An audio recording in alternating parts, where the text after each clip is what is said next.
Bom, estamos de volta com o Gazeta Entrevista. Eu vou aproveitar aqui a pergunta do Frank, da Vila Acre. Ele aborda sobre a questão de geração de emprego, instalação de novas indústrias.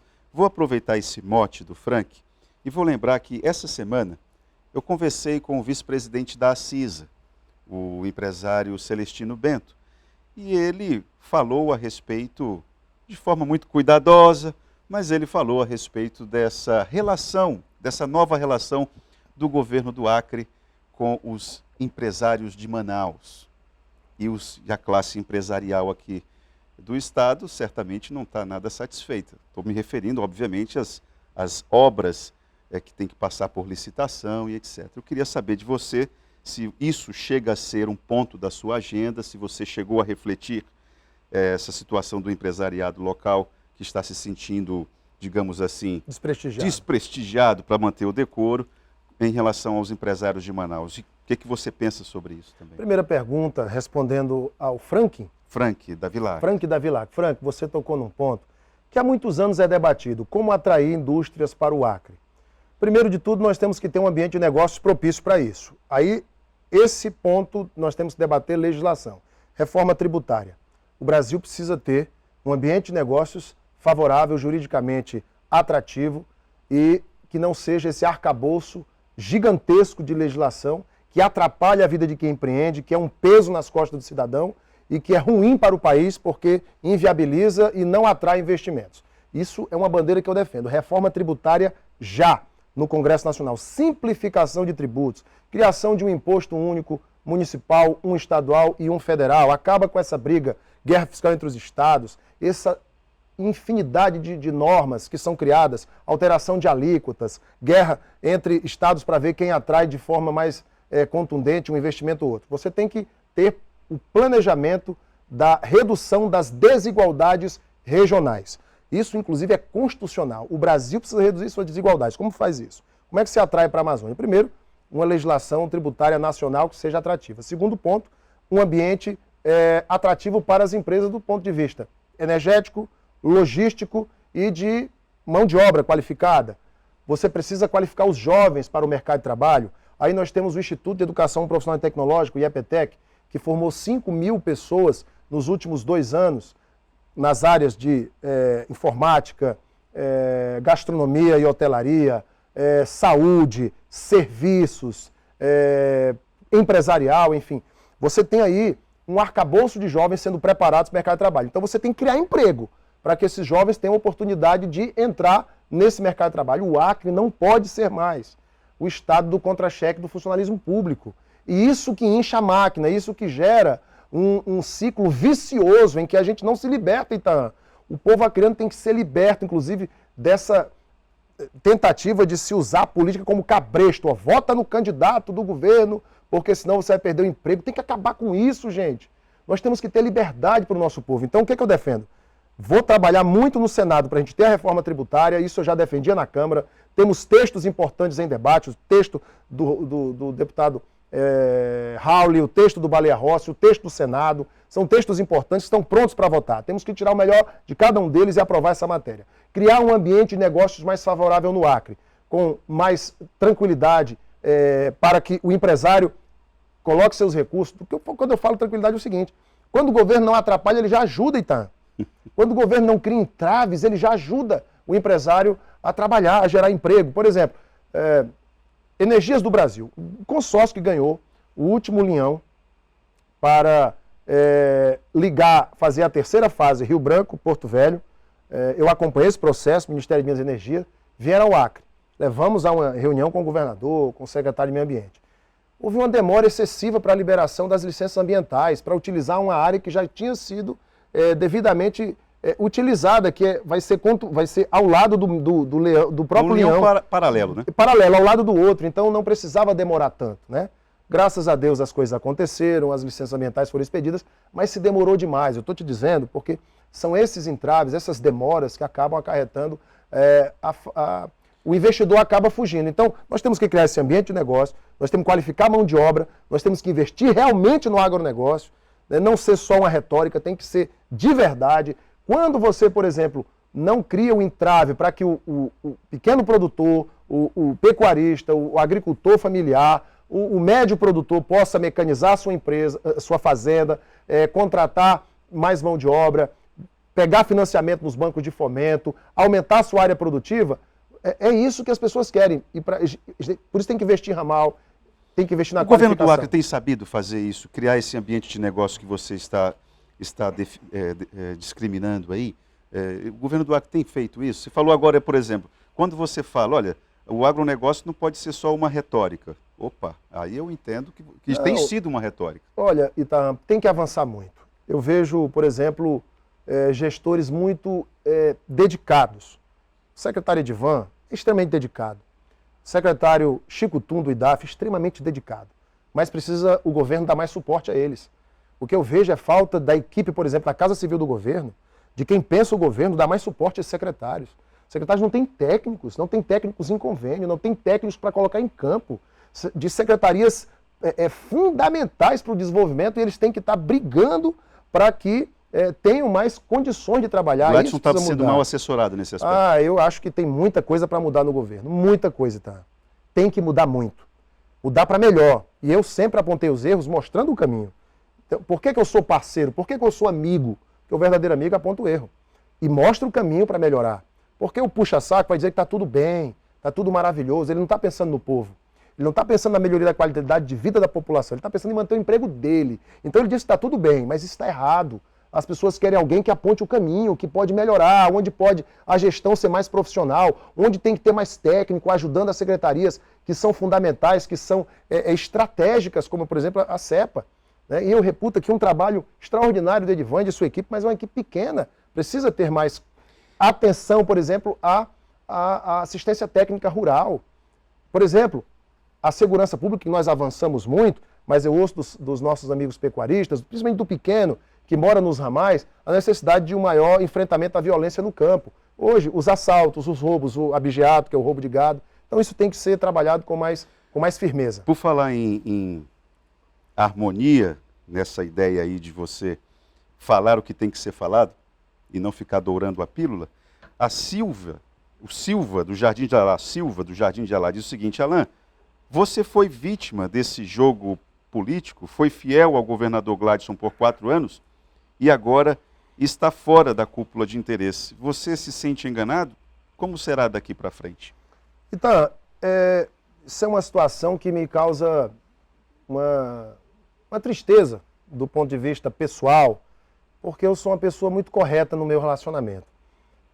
Sou muito correto com as pessoas que comungam comigo, que trabalham comigo, que estão ao meu lado no nosso mandato, com os prefeitos, com o próprio governador. Tenho um trabalho de extremo respeito. Nunca procurei benefício nenhum para mim, com nenhum prefeito. Nunca procurei nada. Não sou de ficar pedindo emprego, não sou de ficar pedindo favores a ninguém.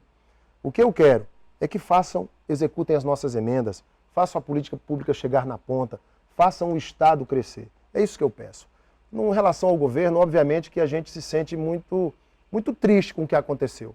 Porque eu não fico aqui não fico chorando não, porque nós estamos liderando as pesquisas e Deus sabe todas as coisas. E nem fulanizando o debate também. Nem fulanizo, sabe por quê? Então, não é isso que o povo quer. O povo quer alguém que esteja preparado para lhe defender no Senado, que conheça as demandas do Acre, os nossos problemas e aponte soluções. Ninguém quer alguém que fique dizendo que está tudo bem, que está tudo maravilhoso. Não está.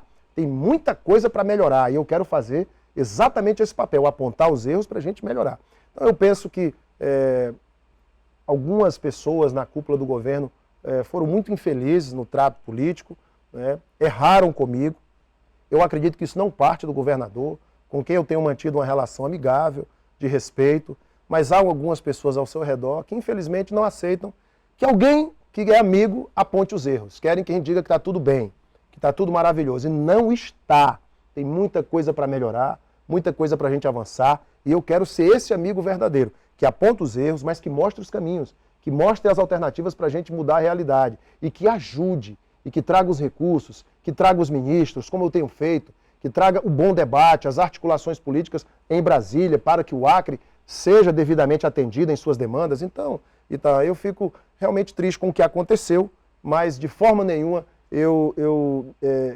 penso que isso me prejudicou. Pelo contrário, a população viu, entendeu e está do nosso lado. O povo tem ouvido o nosso trabalho, a nossa proposta, tem atendido o nosso chamamento de votar no 444, no senador Alan Rick, porque sabe o quanto eu trabalhei pela segurança, pela saúde, pela educação, pelo agronegócio, pela assistência social. O meu trabalho é reconhecido pela população e isso é o maior pagamento.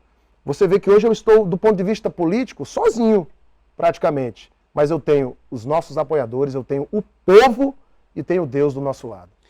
Você falou que traz os ministros, traz os secretários lá de Brasília para vir ao Acre em agendas públicas. Eu me lembro de uma que foi uma situação constrangedora, Alain, naquele aperreio relacionado àquelas crianças que morreram.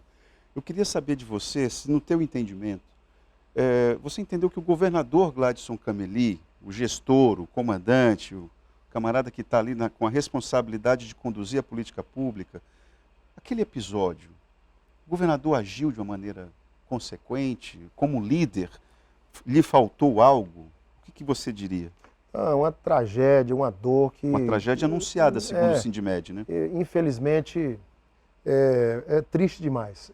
Eu entendo que o governador poderia ter agido, eu entendo que medidas poderiam ter sido tomadas, mas, acima de tudo, eu acho que nada pode ser maior do que a solidariedade. E o povo do Acre demonstrou uma solidariedade muito grande. O erro foi cometido. Tem que se apontar e resolver. As pessoas que porventura falharam, e tenho certeza que houve falhas, têm que ser responsabilizadas. Uma resposta precisa ser dada à sociedade, àquelas mães. É muito doloroso, Itan. Eu acredito que o Estado do Acre precisa dar uma resposta, o governo dá uma resposta à altura e as autoridades à altura do que aconteceu. E isso ainda não aconteceu. Aqui, a Alessandra, tem alguém ligando aqui, a Alessandra do bairro Mocinha Magalhães, ainda com o tema saúde, quais saídas o senhor acha que tem para colocar mais médicos nas unidades de saúde? Aqui, ela já está colocando a relação com as prefeituras em pauta aqui. Sim. O que você acha? Então, tinha um programa do governo federal, que ainda está em execução, mas que está sendo descontinuado pelo novo programa, que é o Médicos pelo Brasil, que era o programa anterior, o programa Mais Médicos. Para mim, esse programa era extraordinário. Por quê? Porque o governo federal ajudava as prefeituras pagando o salário desse médico, que é uma bolsa de R$14 mil, mais uma ajuda de custo que a prefeitura bancava, cerca aí de R$2.000, R$2.500, dependendo do município. E esse médico da atenção básica estava presente ali, cumprindo o seu horário nas unidades de saúde. E deixa eu lhe falar, o maior apoiador desse programa no governo federal chama-se Alan Rick, porque foi através de uma emenda nossa, a lei do Programa Mais Médicos, em 2016, que nós colocamos 8 mil brasileiros formados no exterior nas unidades de saúde dos municípios mais pobres do Brasil, nos nossos municípios acreanos, nas unidades dos distritos sanitários indígenas, nas localidades mais pobres, nas favelas das grandes cidades. Então, o Programa Mais Médicos jamais deveria ter sido descontinuado, porque é um programa que deu certo, que atendeu a população e que estava realmente atendendo as demandas dos prefeitos. Se você for perguntar a um prefeito hoje, ele vai dizer que sente saudade do Mais Médicos, que o programa Médicos pelo Brasil não consegue atender esta demanda, porque ele obriga que todos os médicos contratados sejam médicos formados no Brasil, com CRM ou médicos revalidados. E esse público não quer ir para o interior, eles não querem ir para os municípios mais pobres. Isso é um erro, não é, do Ministério da Saúde em não manter o programa Mais Médicos. O Mais Médicos foi um sucesso, estava sendo um sucesso, mas infelizmente, por pressão do Conselho Federal de Medicina e dos conselhos regionais no Brasil inteiro, está sendo descontinuado. É interessante porque quando você reconhece isso, você coloca o Mais Médicos para cima de questões político-partidárias e ideológicas. Muito maior do que qualquer coisa, tá? Um programa que deu certo, um programa que o Brasil entendeu, a população foi atendida e os prefeitos foram ajudados, porque, obviamente, o profissional médico é um profissional mais caro. E muitas prefeituras do interior, esse médico ganhava mais do que o prefeito. Prefeituras do interior do Brasil, onde o prefeito ganhava 7, 8 mil reais, o médico ganhava 14 mil. Então, para você ter ideia, o prefeito não tinha nem como pagar o salário daqueles médicos. Então, para você ver como o programa Mais Médico foi importante. Itan, eu acho contraditório, o seu Adeládio está falando aqui, Itan, eu acho contraditório falar em qualificar a mão de obra, mas corta verba na Universidade Federal. Essa desculpa não convence. eu sou professor e precisei da UFAC, diz o seu Adeládio. Mas, senhor Adeládio, eu acho que o senhor deve estar falando de de um tema do governo federal. Nós não cortamos verba de universidade, isso nós já explicamos aqui. Nós votamos, inclusive, pelo reajuste do piso dos professores, destinamos emendas para a UFAC e destinamos todos os recursos necessários, inclusive, vou dar um exemplo, a reitora Guida esteve comigo várias vezes no Ministério da Educação, onde nós conseguimos alguns repasses do governo federal via MEC para a nossa Universidade Federal do Acre. Então, o que é que eu penso? Há muita desinformação, há um jogo de interesses por trás de algumas falas para tentar desvirtuar aquilo que nós temos feito pela população, que é justamente trazer os recursos e ajudar principalmente a nossa Universidade Federal, que tem muito recurso nosso, principalmente nas áreas da graduação, da pós-graduação e até mesmo de equipamentos, como o novo Data Center. Certo, nós vamos fazer um intervalo agora e voltamos para o último bloco com o Alan Rick, candidato ao Senado, aqui no Gazeta Entrevista. Vou voltar com a pergunta da dona Maria, que está aqui falando a respeito, aí ela já coloca aqui a pauta política aqui, mas ainda com saúde, fazendo relação com a questão da Covid. Vamos para o intervalo e já voltamos com a pergunta da dona Maria.